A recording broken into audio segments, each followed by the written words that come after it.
Welcome 10th CBSE students. हम यहाँ पर लेकर के आए हैं पहला चैप्टर आपके लिए। ये आपका फर्स्ट लेक्चर है। आई होप सब अच्छा जाएगा। All the very best. बहुत मन लगा करके पढ़िएगा। आपको कोई भी जो भी फिजिक्स की प्रॉब्लम्स है वो सारी यहाँ पर सॉर्ट आउट की जाएंगी। सीधा चलते हैं लाइट की दुनिया में। आपका फर्स्ट चैप्टर लाइट है और उसमें भी पहला चैप्टर है रिफ्लेक्शन ऑफ लाइट। दिख रहा होगा आपको बोर्ड पर। रिफ्लेक्शन ऑफ लाइट से हम स्टार्ट करेंगे अपनी क्लास को और ये है वो टॉपिक्स जो आज की क्लास में हम कवर करेंगे। ठीक, चलिए बिना टाइम वेस्ट किए हम स्टार्ट करते हैं। सबसे पहला लिखा हुआ है रिफ्लेक्शन। रिफ्लेक्शन ऑफ लाइट क्या होता है? पहले तो मैं आपको साइंटिफिक डेफिनेशन बता दूं। ये डेफिनेशंस आप साथ साथ में नोट भी कर सकते हैं वीडियोस को पॉज कर करके। रिफ्लेक्शन ऑफ लाइट की डेफिनेशन सुनिए सबसे पहले तो। The phenomena of bending of a ray of light, the phenomena of bending of a ray of light after striking a mirror is known as reflection of light. अब ये हो क्या रहा है इसको समझे ध्यान से हम यहाँ पर। फॉर एग्जाम्पल ये हमने किसी तरह का एक मिरर ले लिया। ये प्लेन मिरर भी हो सकता है और अभी लेटर ऑन हम पढ़ेंगे स्फेरिकल मिरर्स के भी बारे में। सपोज यहाँ हमने एक प्लेन मिरर ले लिया। प्लेन मिरर क्या होता है? कोई भी कांच का टुकड़ा जिसमें एक तरफ आप पॉलिश कर दे, दैट बिकम्स द मिरर। जिस सरफेस को आपने पॉलिश किया हुआ है, जैसे नीचे वाला सरफेस पॉलिश्ड सरफेस है, तो ये हो गया सिल्वर्ड सरफेस। ठीक, और ऊपर का सरफेस बिल्कुल क्लीन है, this is known as reflecting surface. तो नीचे है सिल्वर्ड सरफेस, ऊपर है रिफ्लेक्टिंग सरफेस। तो आप हमेशा लाइट इंसिडेंट जो कराते हैं, जो लाइट स्ट्राइक कराते हैं, वो हमेशा रिफ्लेक्टिंग सरफेस पर कराते हैं। तो फॉर एग्जांपल हम यहाँ पर रिफ्लेक्टिंग सरफेस पर एक लाइट इंसिडेंट कराई हमने, तो this ray of light is known as the incident ray. इसको हम कहेंगे इंसिडेंट रे। लाइट की दुनिया में सारे एंगल्स जो मेजर किए जाते हैं वो किए जाते हैं नॉर्मल के साथ। नॉर्मल का मतलब perpendicular to the surface, perpendicular to the mirror. तो मिरर के परपेंडिकुलर अगर यहां पर हम ये डॉटेड लाइन बनाएं तो this will behave as the normal. तो ये हो गई हमारी नॉर्मल। तो अब बात ये आती है कि इंसिडेंट रे जब स्ट्राइक कर रही है मिरर को कुछ इस तरह से, तो ये उसी सेम मीडियम में वापस लौट जाती है कुछ इस तरह से। तो इस रे को आप कह पाएंगे रिफ्लेक्टेड रे, और इस फिनोमिना को हम बोलते हैं रिफ्लेक्शन ऑफ लाइट। तो ये हुआ क्या? आपकी रे ऑफ लाइट सीधी आ रही थी, वो बेंड कर गई, बेंड कर गई in the same medium after striking the mirror. That is why we have said the phenomena of bending of a ray of light on striking the mirror is known as reflection of light. अब बात ये आती है incident ray normal के साथ जो angle बनाती है उसको आप बोलते हैं angle I, which is known as angle of incidence. और जो रिफ्लेक्टेड रे नॉर्मल के साथ एंगल बनाती है उसको आप बोलते हैं small R, which is known as angle of reflection. तो ये एंगल ऑफ इंसिडेंस और एंगल ऑफ रिफ्लेक्शन की बात है। सारे एंगल्स कहां से मेजर होंगे? नॉर्मल के साथ। ठीक बात। सरफेस के साथ कोई एंगल मेजर नहीं होगा। ये एंगल कुछ नहीं है, ये एंगल कुछ नहीं है। नॉर्मल के साथ जो बन रहे हैं वो है एंगल ऑफ इंसिडेंस और एंगल ऑफ रिफ्लेक्शन। तो ये बात हो गई रिफ्लेक्शन की। किसी भी मिरर पर आप कोई इंसिडेंट लाइट भेज दें, स्ट्राइक करने के बाद वो सेम मीडियम में वापस लौट जाती है। इस फिनोमेना को आप कहते हैं रिफ्लेक्शन ऑफ लाइट। अब मैं बात करूंगा अपने second topic laws of reflection की। दो लॉज दिए गए हैं। पहला लॉ समझिए। फर्स्ट लॉ ये कहता है कि इंसिडेंट रे, देखिए तीन चीजें हैं यहां पर, incident ray, reflected ray and the normal, ये तीनों चीजें। तो फर्स्ट लॉ ये कहता है कि incident ray, reflected ray and the normal all lie on the same plane, all lie on the same plane. ये हमको रटा दिया जाता है, इसका मतलब समझाता हूं मैं आपको। प्लेन का मतलब होता है 2D सरफेस। ये बोर्ड जो है एक 2D सरफेस होता है। ये लेंथ है और ये ब्रेड्थ। ठीक, तो ये 2D सरफेस हो गया। कहा यह जा रहा है कि अगर इसी बोर्ड पर आपने नॉर्मल ड्रॉ करी है और इंसिडेंट रे इसी बोर्ड पर आ रही है, तो रिफ्लेक्टेड रे भी इसी 2D सरफेस में ही जाएगी। ऐसा कभी नहीं होगा कि आपकी इंसिडेंट रे इधर आ रही है, नॉर्मल भी इसी बोर्ड पर है और रिफ्लेक्ट करने के बाद लाइट ऐसी निकल जाए या फिर अंदर की तरफ निकल जाए। ऐसा कभी नहीं होगा। All lie on the same plane का मतलब जो भी सरफेस आप ले रहे हैं उसी सरफेस, उसी 2D सरफेस पर तीनों लाई करेंगे।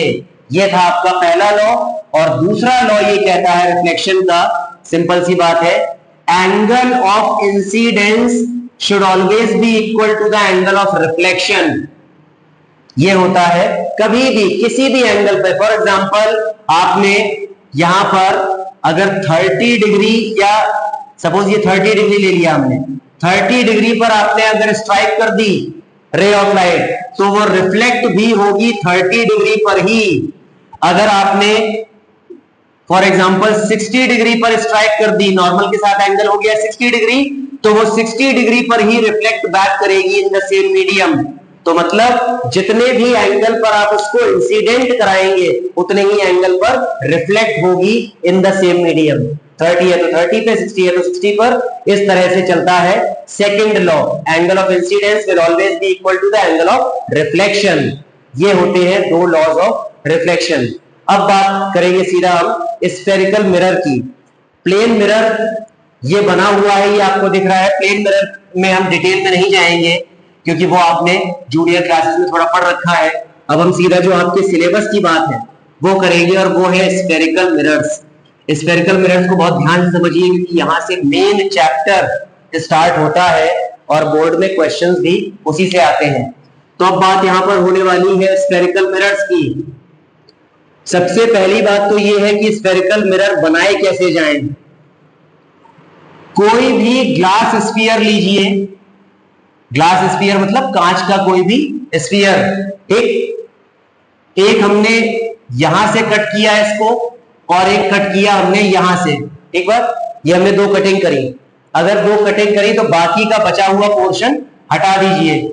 ये कांच का स्फीयर है और कुछ नहीं। एक टुकड़ा यहां से काटा है और एक टुकड़ा काट लिया यहां से। अब हो क्या रहा है, इस वाले टुकड़े के साथ हमने क्या किया, इस वाले टुकड़े को बाहर से पॉलिश कर दिया। ये जो पीस ऑफ ग्लास स्फीयर था इसको बाहर से पॉलिश कर दिया है, और ये जो पीस ऑफ ग्लास स्फीयर है इसको पॉलिश कर दिया अंदर से। ठीक बात, ध्यान से समझिएगा। यहां पर अंदर वाला है सिल्वर्ड सरफेस और यहां पर बाहर वाला है सिल्वर्ड सरफेस। ठीक बात।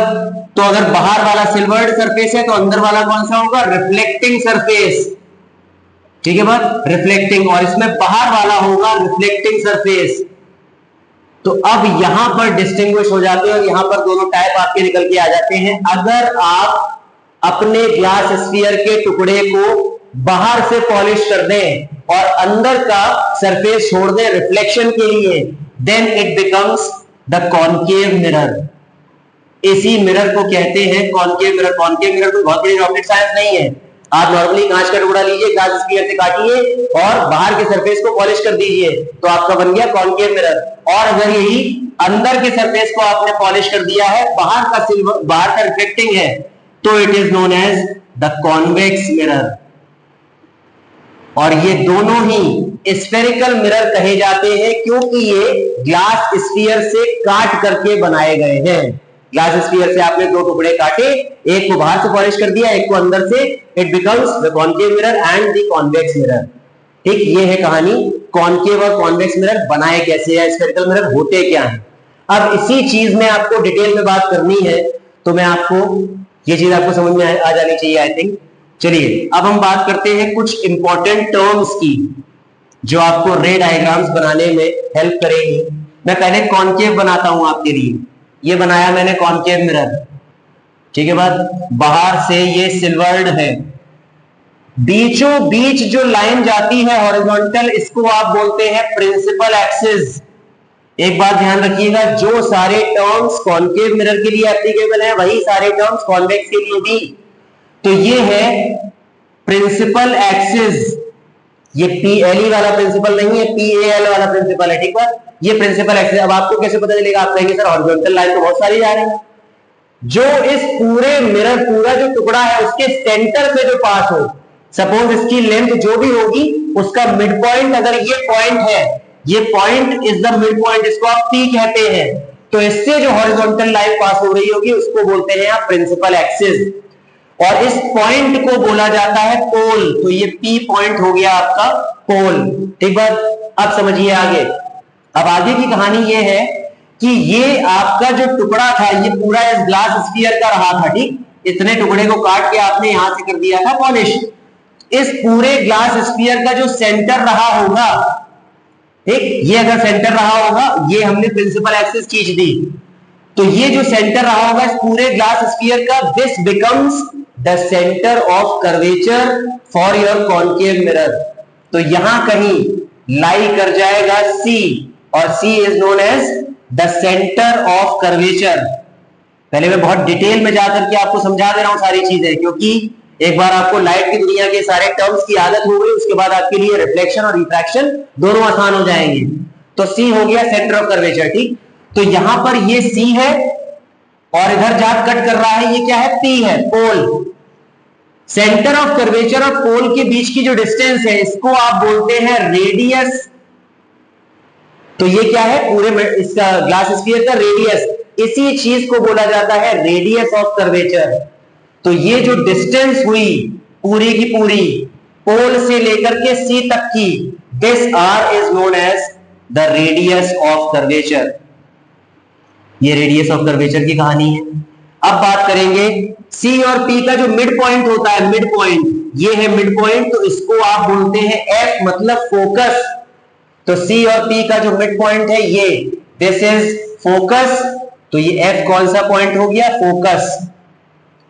और फोकस की जो डिस्टेंस होती है पोल से, उसको आप स्मॉल f से डिनोट करते हैं, and this small f is known as the focal length of the mirror.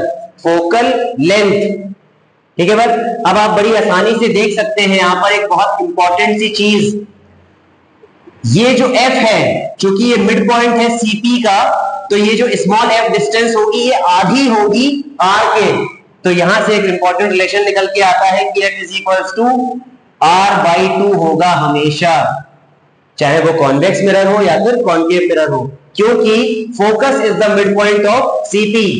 एक बार, तो ये कुछ इंपॉर्टेंट बातें हैं। कोड, हमेशा कोई भी स्फेरिकल मिरर हो, सारी डिस्टेंसेस मेजर करनी है पोल से, कभी किसी और पॉइंट से मेजर नहीं होंगी। पोल से फोकस की डिस्टेंस, फोकल लेंथ, पोल से सेंटर ऑफ कर्वेचर की distance is known as radius of curvature. एक बार, सारी distances will be measured from the pole. ये है इंपॉर्टेंट बात। तो ये आप समझ गए, ये कॉनकेव मिरर की कहानी है। और इसी चीज में अगर बात यहां में लिख देता हूं, कॉनकेव के लिए है ये, और इसी चीज में अगर बात हम कर ले यहां कॉन्वेक्स की, तो जैसे कि मैंने आपको बताया था सारी चीजें सेम रहती हैं। आप इस सरफेस को बनाएंगे कुछ ऐसा, अंदर से कर दिया पॉलिश, तो ये बन गया कॉन्वेक्स। तो ये जो बीचों बीच की चीज है यही है प्रिंसिपल एक्सिस। अब इसका जो स्फीयर अगर आप कंप्लीट करेंगे तो वो यहां कहीं ऐसे लाई करेगा, तो इसका जो सेंटर लाई करेगा वो राइट साइड में लाई करेगा। तो ये है सेंटर ऑफ कर्वेचर, ये ऑफ कोर्स पोल है, और P और C के बीच की डिस्टेंस या बीच का mid point is known as F, focus.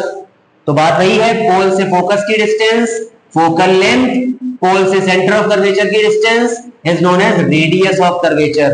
तो इसमें और इसमें बस फर्क इतना है कि यहां पर आपका C और F LHS पे लाई करता है, LHS फ्रॉम द मिरर, और यहां पर F और C RHS में लाई करता है, right hand side from the pole या फिर फ्रॉम द मिरर। ये है इंपॉर्टेंट बात।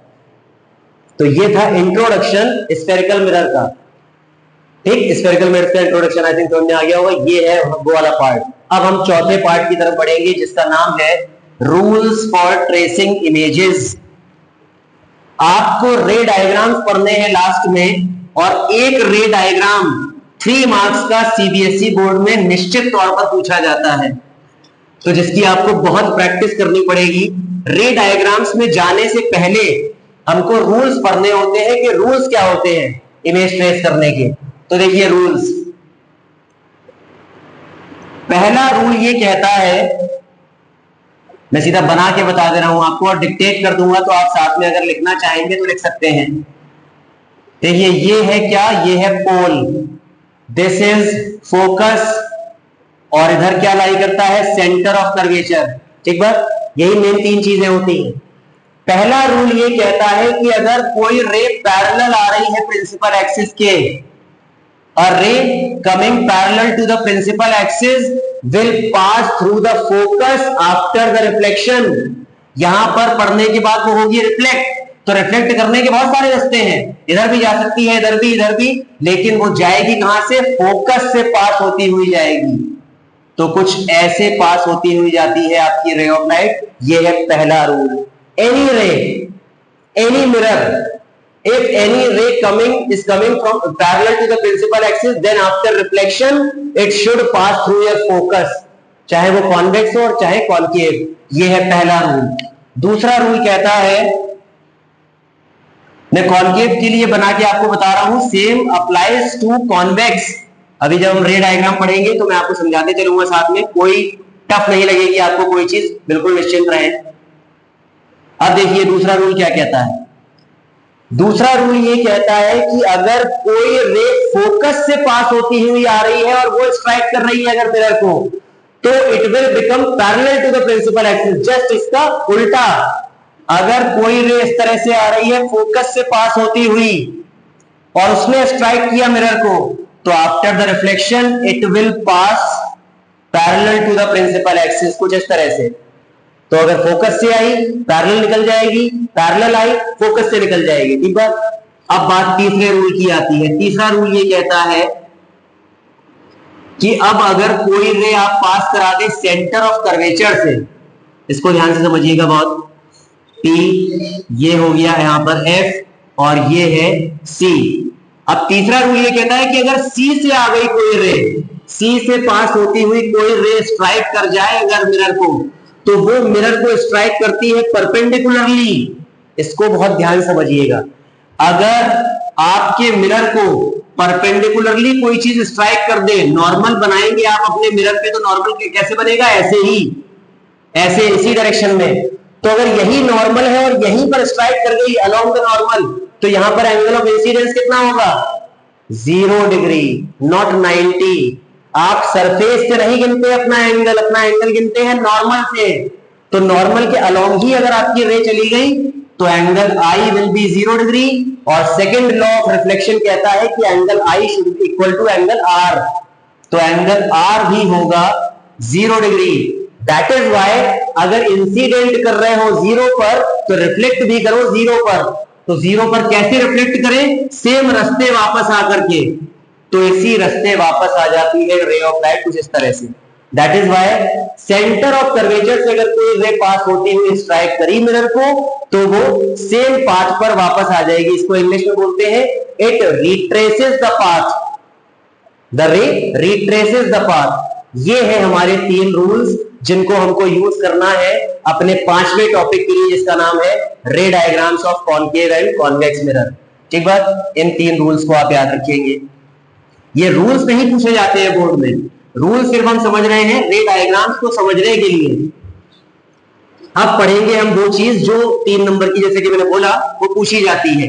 अब उसको ध्यान से समझिए। रे डायग्राम्स 6 होते हैं कॉनकेव के लिए और 1 होता है कॉन्वेक्स के लिए। तो पहले हम बात करेंगे अपने कॉनकेव मिरर की, ध्यान से समझिएगा।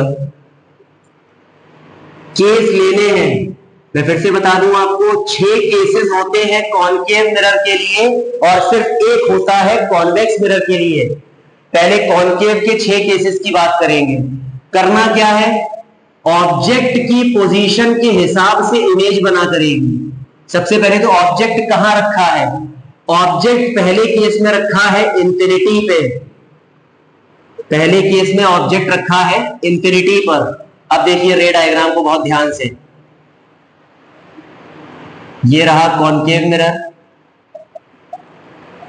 आपको 3 चीजें तो बिल्कुल सीधी सीधे तुरंत बना लेनी होती है। क्या?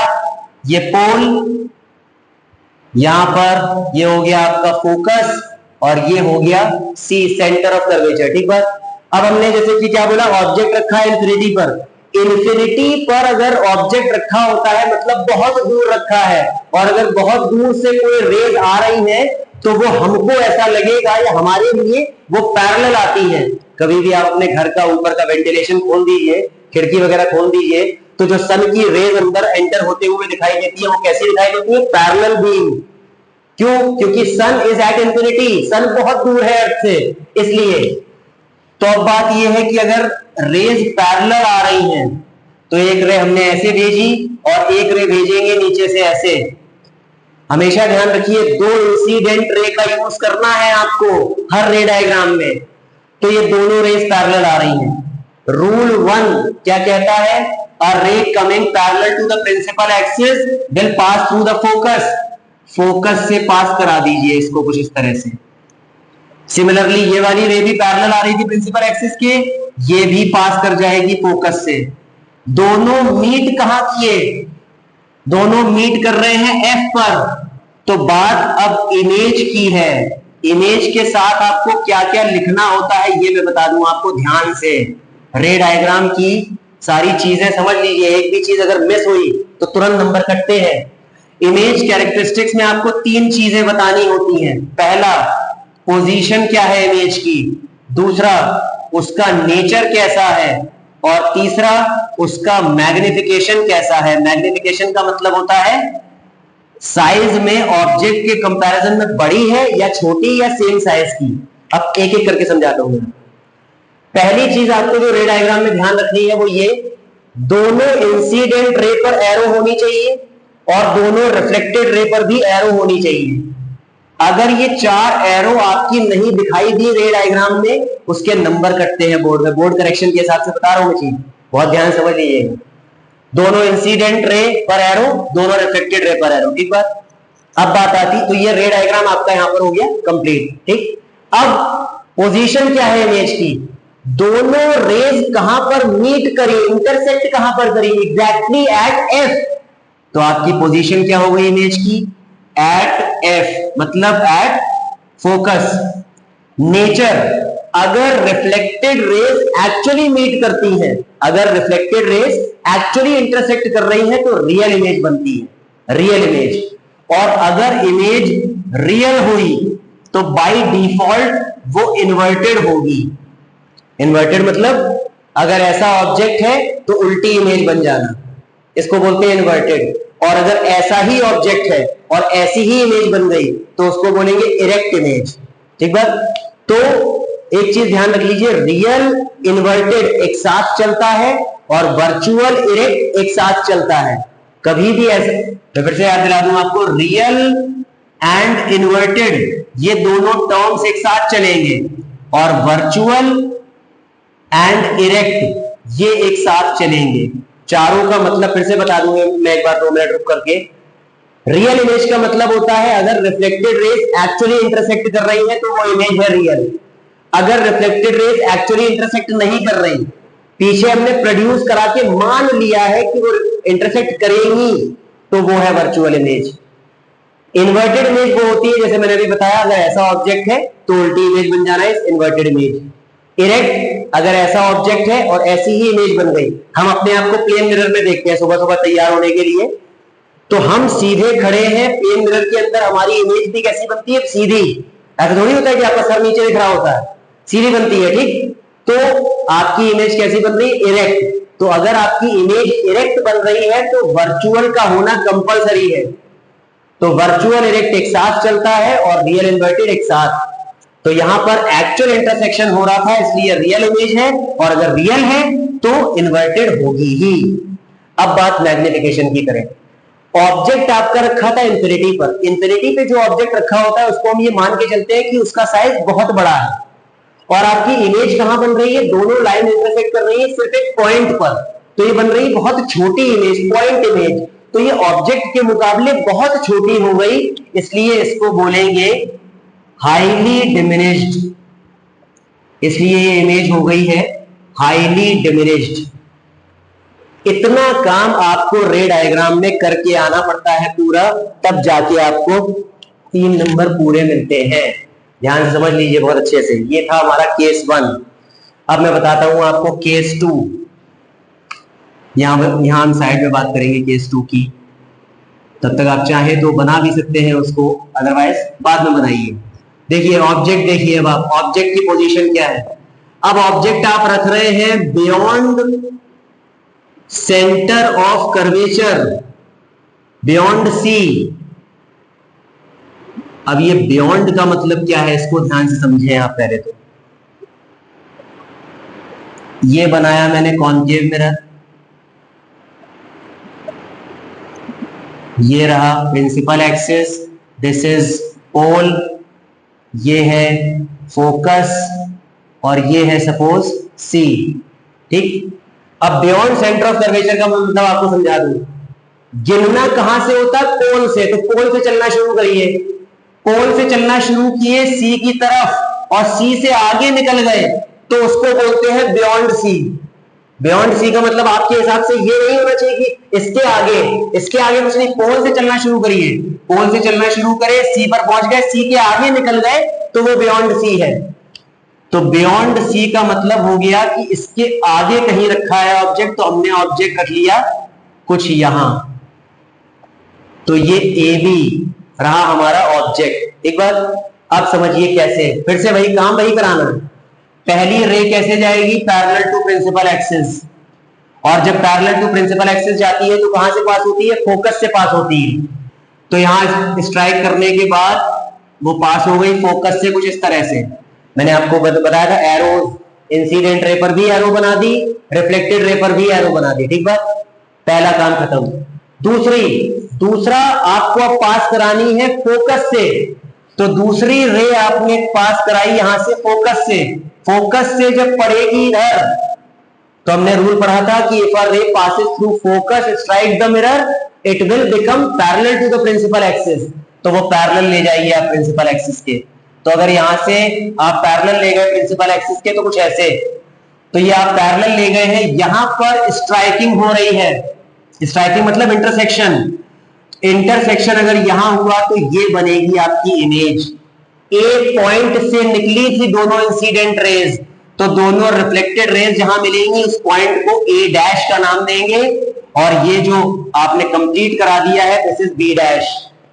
तो A B is your object and A dash B dash is the image. बात वही है, फिर से तीनों चीजें क्या लिखनी है आपको? Image characteristics. तो इमेज कैरेक्टरिस्टिक्स आपको फिर से लिखने पड़ेंगे, बहुत ध्यान से समझ लीजिए। फिर से क्या क्या लिखना पड़ता है? पोजीशन लिखनी पड़ती है, दूसरी चीज नेचर क्या होगा आपकी इमेज का, और तीसरी चीज मैग्निफिकेशन। ठीक है बात? चलिए बताइए पोजीशन क्या है इमेज की? ए बी जो इमेज बन रही है वो कहां बन रही है? सी और एफ के बीच में, सी और एफ के बीच में। तो पोजीशन हो गई between C and F. Nature क्या हुआ?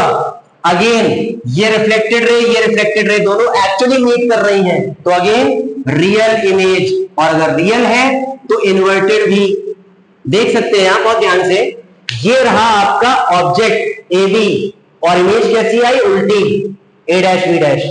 इसी को बोलते हैं इन्वर्टेड इमेज। एक बार मैग्निफिकेशन क्या है? ऑब्जेक्ट बड़ा है, इमेज कंपैरिजन में छोटी बन रही है। इसको जब आप अपने मेजरमेंट से पूरा स्केल पेंसिल लेकर के बनाएंगे, आपको हमेशा ये इमेज छोटी मिलेगी एज कंपेयर टू ऑब्जेक्ट। बहुत छोटी नहीं, लेकिन ऑब्जेक्ट के कंपैरिजन में छोटी।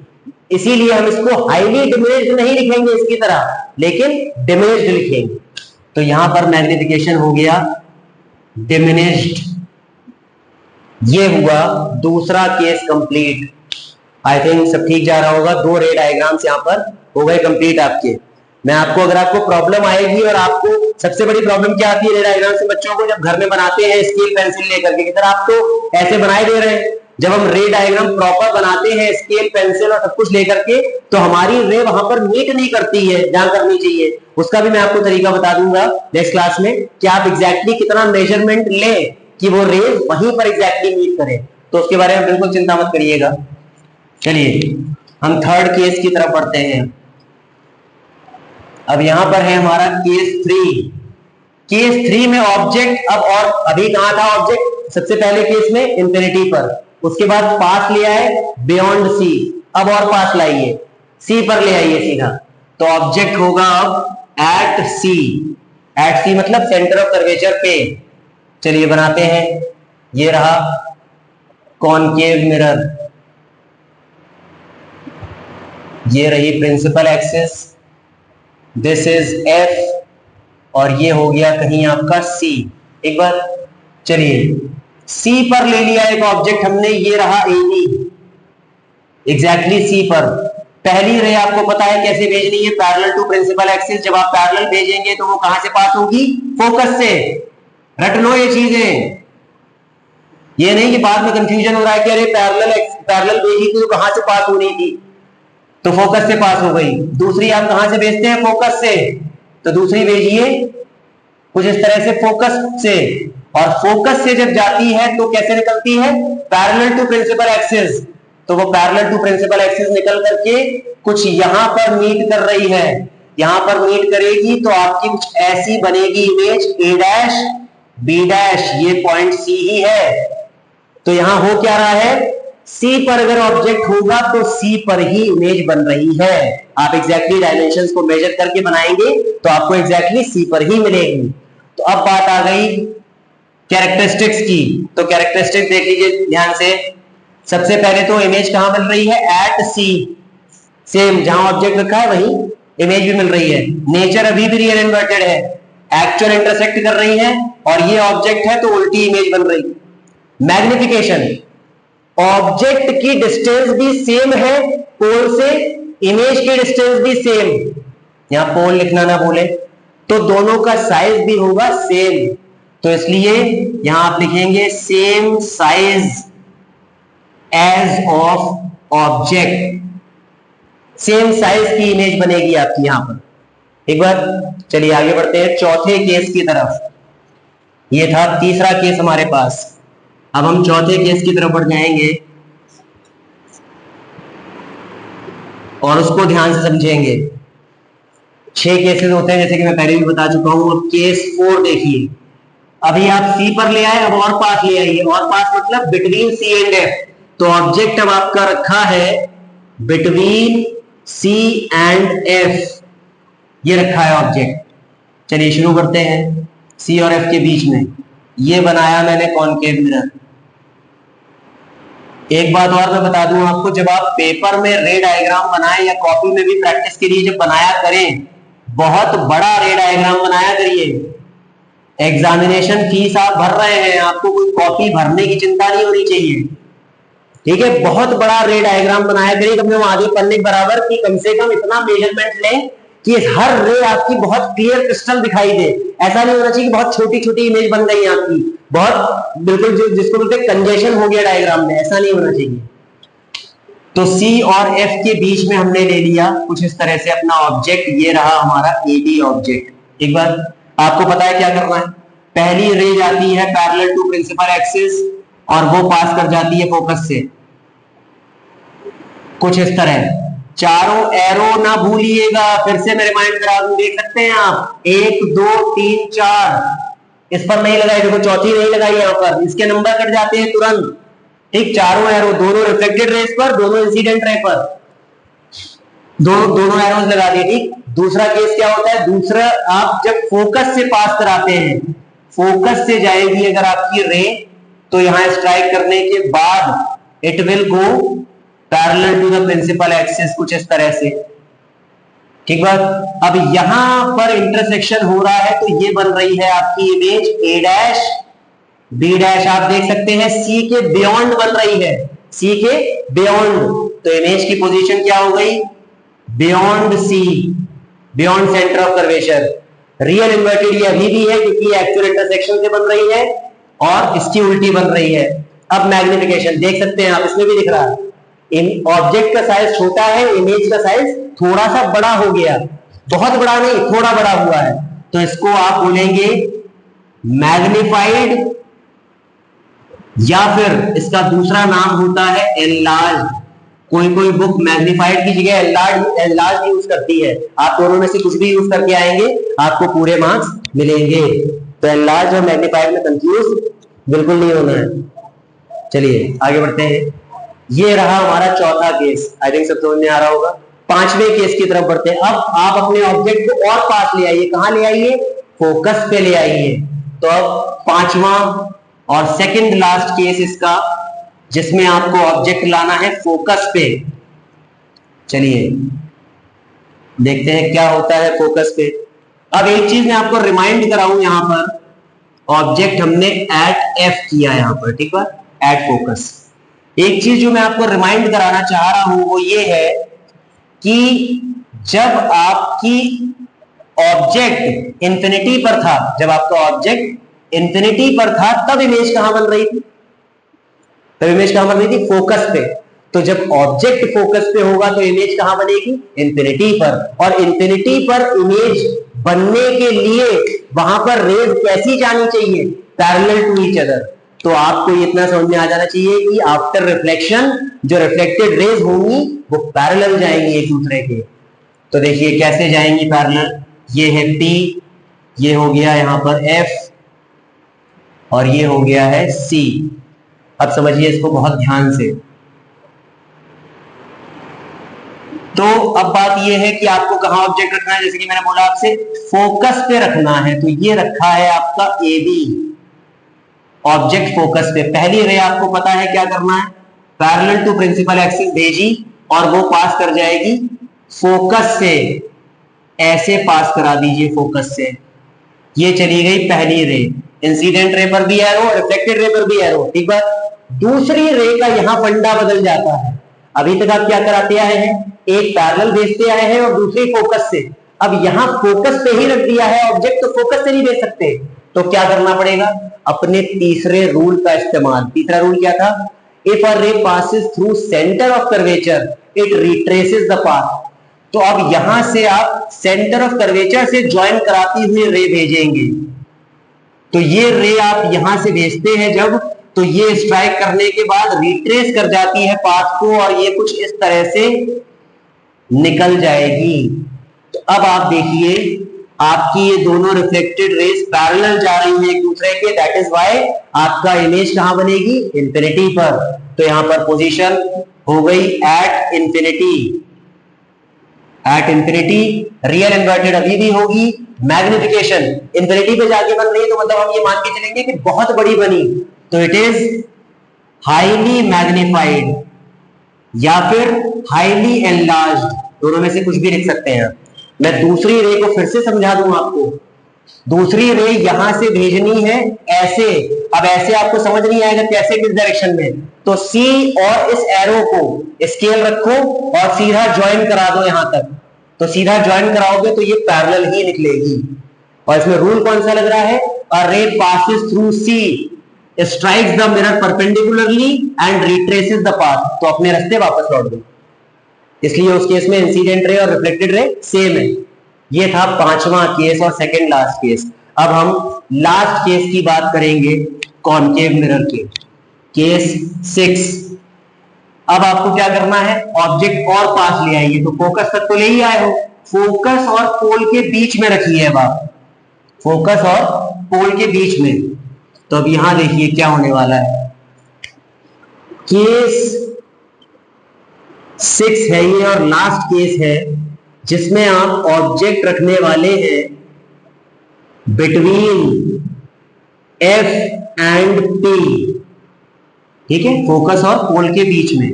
चलिए रखते हैं, देखते हैं क्या हो रहा है। ये बनाई, ये है हमारा कॉनकेव मिरर। यहां पर सारी चीजें आपको पता है कैसे प्लॉट करनी है। दिस इज योर फोकस, ठीक, और इधर कहीं आपका लाई करेगा C, सेंटर ऑफ कर्वेचर। पोल ये रहा, पोल और फोकस के बीच में रख दीजिए, ये रहा, दिस इज AB, फाइन, कोई दिक्कत तो नहीं। चलिए पहली चीज आपको पता है क्या करना है, पैरेलल टू प्रिंसिपल एक्सिस भेजिए, फोकस से निकालिए। पैरेलल टू प्रिंसिपल एक्सिस भेजा कुछ ऐसे, तो फोकस से पास करानी है, ऐसे करके फोकस से पास हो गई हो। एक बार दूसरी सेंटर ऑफ कर्वेचर पे, तो दूसरी ये C और इसको मिला देना है, C और इसको एरो को। तो C और एरो को जब मिलाएंगे तो यहां से ये इंसिडेंट रे गई और ये रिट्रेस होके वापस आ रही है और ऐसे वापस होकर के ऐसे जाएगी। अब जब आप एक्चुअल डायमेंशन से बनाएंगे, और इसको यहां पर भी देख पा रहे हैं, ये दोनों रे जब इधर जा रही है तो दोनों are going away from each other. तो अगर इधर अवे फ्रॉम ईच अदर जा रही है मतलब एक्चुअली ये मिलने नहीं वाली है कभी, तो अगर इधर नहीं मिलने वाली है तो उसको पीछे प्रोड्यूस करके मिलाएंगे। तो पीछे कुछ इस तरह से आप यहां पर प्रोड्यूस करेंगे और प्रोड्यूस करके मिलाएंगे ऐसा, और यहां बनाएंगे अपनी image A dash B dash. अब मैं इसी की बात कर रहा था आपसे। अब सबसे पहली चीज तो आप नेचर समझिए। नेचर अब इसका क्या हो गया, वर्चुअल एंड डायरेक्ट। अब इसका नेचर हो गया वर्चुअल एंड डायरेक्ट, क्योंकि रिफ्लेक्टेड रेज एक्चुअली मीट नहीं कर रही है, हमने ऐसा मान लिया, प्रोड्यूस करा के पीछे मीट कराई जा रही है, इसलिए ये वर्चुअल है। और डायरेक्ट ए बी ऐसा सीधा खड़ा ऑब्जेक्ट है तो सीधी ही इमेज बन रही है, इसलिए डायरेक्ट है। पोजीशन मिरर के पीछे बन रही है, मिरर के पीछे कहां बन रही है वो जरूरी नहीं है, तो आप पोजीशन में क्या लिखेंगे, बिहाइंड द मिरर। तो पोजीशन हो गया बिहाइंड द मिरर, ये है इसकी पोजीशन। मैग्निफिकेशन की बात करें, दिख रहा होगा आपको ऑब्जेक्ट के मुकाबले थोड़ी बड़ी बन रही है, तो मैग्निफिकेशन यही रहेगा इसका, मैग्नीफाइड एंड एनलार्ज, मैग्नीफाइड और एनलार्ज। ये थे हमारे 6 केसेस कॉनकेव मिरर के लिए। और अब मैं आपको सिर्फ एक लौता केस होता है कॉन्वेक्स मिरर के लिए, वो आपको और बताता हूं, और ये क्लास होगी यहां पर एंड। ठीक है बात, चलिए ये तो आपको पॉज करके आप नोट कर सकते हैं, बाद में बना सकते हैं। मैं कॉन्वेक्स मिरर का एक लौता केस आपको बता दूं। तो यहां बात हम करने जा रहे हैं अब कॉन्वेक्स मिरर के रे डायग्राम की। आपकी बुक में शायद 2 केसेस बने हो, किसी किसी बुक में 2 केसेस बने होते हैं, उसमें कंफ्यूज नहीं होना है, एक ही केस काम करता है इसके लिए। देखिए ये है कॉन्वेक्स मिरर, अंदर से पॉलिश किया हुआ मिरर।